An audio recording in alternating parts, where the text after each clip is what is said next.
Today we are looking at another example of a memoir. We're starting off with a mentor text, and this mentor text does a really good job of showing strong emotion, and it shares a memory where this author experiences anger, frustration, and we're going to take a look at that right now. So just follow along as I read. After the Error by Jerry Spinelli. I first played organized baseball in the Norristown, Pennsylvania Little League. I was second baseman for the Green Sox. One day we were playing the Red Sox. I don't remember the inning, but I remember they had the bases loaded, and I remember exactly what happened next. The batter hit a ground ball right at me. I crouched down, feet spread, glove ready, as I had been taught in baseball school. I could hear the ball crunching along the sandy ground. It hit my glove, but not the pocket. Instead, it glanced off the fat leather thumb and rolled on behind me. My first error. I was heartbroken. I stomped my foot. I pounded my fist in the stupid glove. I squeaked and whined. I did everything but flop down on my stomach and bawl like a baby. This paragraph right here is so good at showing emotion. It's showing, not telling. I stomped my foot, pounded my fist, squeaked and whined. I love it. When the inning was over and I slunk to the Green Sox bench, the manager was waiting for me. I thought he was going to console me. I thought he was going to say, "Tough luck, Jerry, nice try." And he would take me in his arms and pat my head. That's not what happened. What he really did was glare angrily at me. And what he really said was, "Don't you ever do that again." I thought he meant the error. I said, "I won't. I'll never miss another grounder as long as I live." "Miss," he said, "you'll miss lots. That's not the problem. It's what you did after. While you were standing there, the other team scored 3 runs. He pointed his finger at me.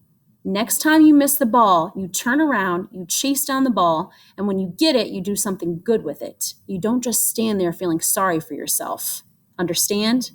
I nodded, and I never forgot. My manager was right. I've made lots of errors since then, both on and off the baseball field. And sometimes I just want to stand there feeling sorry for myself. It's then that I think of my old Little League manager, and I chase down my mistake and do something good with it. Notice how at the very end he reflects on his mistake and he learns something. A memoir is often about learning from your mistakes or learning from an experience. So this mentor text did a great job of showing emotion. And so what I'm going to ask you guys to do in just a moment is fill out a chart of strong feelings and emotions and memories, moments that you have when you felt those emotions. So I'll show my example first. A time when I felt cheerful was when I was 10. I got a 4-wheeler for my birthday. I was super surprised and I was really excited. Another birthday, my mom took me to the Humane Society to pick out a new dog, and I chose a small dog that I named Mabel. A time when I was worried was when I interviewed for jobs to be a teacher. You walk into the interview and there's at least 5 people sitting at a table interviewing you, asking you questions all at the same time. Super stressful. Another time I was worried was when I took my driver's license test. I was 16, sitting next to the instructor who has a clipboard, and every time you do something wrong, the instructor writes something down on the clipboard. The most stressful part of that test was probably parallel parking, which is difficult to do, especially when you're not really experienced. Now, a time when I was scared, this just happened yesterday, last night actually. I was about to go to bed, I was about to turn off the lamp next to my bed, and I look over and I saw a huge spider. It was at least this big, and it was on my wall. So I grabbed a shoe, and as I'm approaching it, I started to panic and freak out. So I'm just standing there panicking, thinking, what am I going to do? What am I going to do? What if it jumps on me? And it started running down the wall, running towards me on the floor. And so in my freaking outness, I took my shoe and I hit it. I killed it. But I could feel my heart beating. It was a very scary time. A time when I was really sad was when my grandpa died when I was 16. That was just a difficult time because I was really close with my grandpa. A time when I was angry, one day I came home. I had 3 cats that I had taken in as strays, and my mom told me that I couldn't keep them anymore.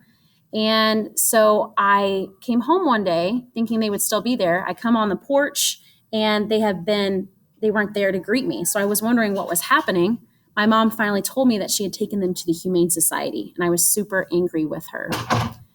So this is my chart of emotions that I felt and moments when I felt those emotions. You guys are going to do the same thing today. You're going to fill out a chart just like this. And then in the end, you're going to choose one that you're going to write about. So you'll fill out this whole chart. Then you will choose one to write about today and turn in. And you'll find those on It's Learning below this video. All right, guys, happy writing.